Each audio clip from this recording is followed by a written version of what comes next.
The secret light in Yoruba land, Freemasonry's legacy in southwest Nigeria. Picture this.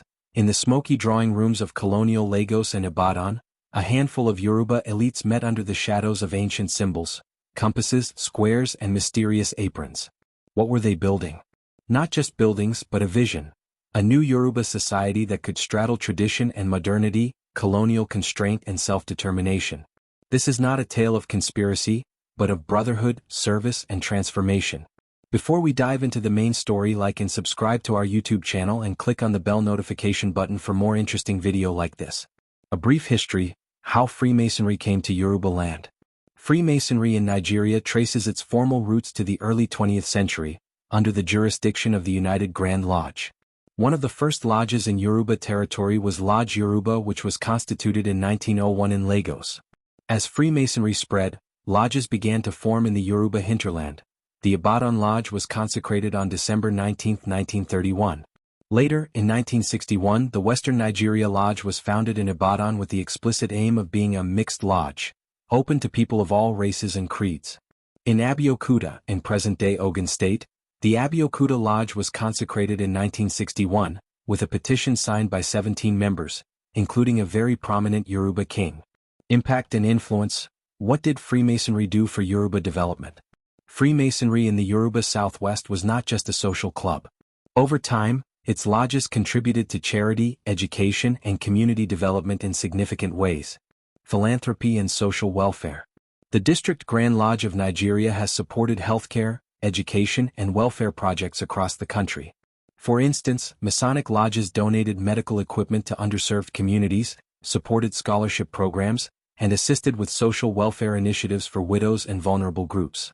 Cultural bridging and moral development. Freemasonry offered a space for moral philosophy and personal development. According to the Provincial Grand Lodge of Western Nigeria, members are encouraged to cultivate strong character, friendship, and a commitment to community.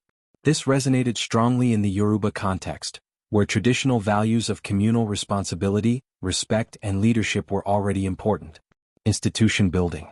By establishing lodges in key urban centers, Lagos, Ibadan, Abeokuta, Freemasons helped build institutions that brought together local elites and provided formal structures for social engagement. These institutions, while private, had public impact. Leaders who were Freemasons often leveraged their networks and principles in public life, supporting education, infrastructure, and governance. Notable Yoruba Freemasons, movers and builders. Here are some prominent Yoruba individuals who were Freemasons, and whose lives bridged tradition, leadership, and service. Sir Ladapo Samuel Ademola II, the Alake of Egbaland, Abeokuta, from 1920 to 1962.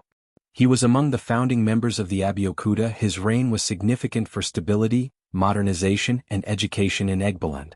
Sir Kitoya Jasa, a Lagos lawyer and elite, he was installed as worshipful master multiple times in the early 20th century. His role bridges legal professionalism and civic leadership in the colonial and early post-colonial era. Adeyemo Alakija, of Afro-Brazilian Amaro descent in Lagos, he was a high-ranking Freemason and also deeply engaged in Yoruba socio-political movements.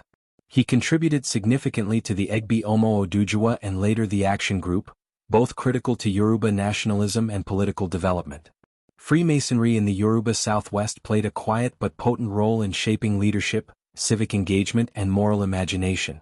Through charity, fellowship, and institution building, its members contributed to the modernization of Yoruba society, not by overthrowing tradition but by weaving it into new social frameworks. Yet, because Freemasonry is secretive by nature, its story in Yoruba land is not widely told, and many today may not connect those Masonic symbols with the very pillars of Yoruba progress. As we look at the present-day Yoruba Southwest, its universities, its civic institutions, its political leaders, one must ask, how much of what seems Yoruba tradition was quietly shaped in Masonic lodges? And more provocatively, are there still Freemason-led networks today influencing Yoruba development, or has that light quietly dimmed? Want more stories like this? Hit like and subscribe so you don't miss any of our story, because this is just getting started.